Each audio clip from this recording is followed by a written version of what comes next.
Venkateswara stone crusher అక్రమంగా గుట్టపై పేలులు చేపట్టడంతో పేలుళ్ల దాటికి ఇల్లు పగిలి ఏర్పడి పంటలు ధ్వంసం అవుతున్నాయని మహబూబాద్ జిల్లా నెల్లికుదురు మండలం నల్లగుంట తండావాసులు ఆరోపిస్తున్నారు.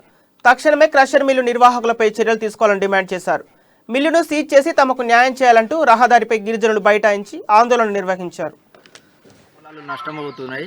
దానివల్ల వచ్చే డస్ట్ వల్ల పంటలు సరిగ్గా పండట్లేదని మేము చెప్పేసి ఇదివరకే 4-5 సార్లు మేము అధికారుల దృష్టికి కూడా తీసుకెళ్లడం జరిగింది.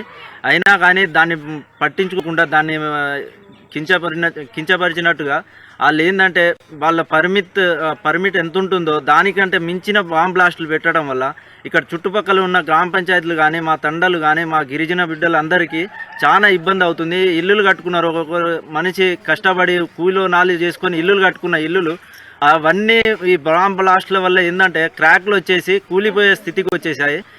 ఇంకోటి ఏంటంటే నిన్న రాత్రి 8:30 ప్రాంతంలో నేను బయట ఫోన్లో మాట్లాడుతుండగా నా మీద వచ్చి రాయి పడింది. దానివల్ల నా చేయికి గాయమైంది. దీనివల్ల నాకు గాయమైంది. ఈ గాయం వల్ల నాకు కొంచెం తలకు వేరే చోట్ల ఎక్కడైనా తాకుంటే నేను చనిపోయి ఉంటే నా ఫ్యామిలీ, నా కుటుంబం, నా పిల్లలు ఏమైపోయేవాళ్ళు. అందుకే దీనివల్ల కలెక్టర్ గారు, మన మహబూబాబాద్ డిస్టిక్ కలెక్టర్ గారు స్పందించి వెంటనే ఈ శ్రీ వెంకటేశ్వర క్రషర్ మిల్లుని బంద్ చేయాలని చెప్పేసి నేను కోరుకుంటున్నాము మా తండవాసులు. పైగా ఈ రత్తిరామ్ తండ నైట్ జరిగిన బాంబ్ బ్లాస్ట్ చాలా ఘోరమైన విపరీతమైన నష్టాన్ని చేకూర్చింది మా తండలో. కావాలంటే మీరు వెళ్ళి విజువల్స్ కూడా తీసుకోవచ్చు. క్రాక్లు ఉన్నాయి. మళ్ళీ మా బాబాయ్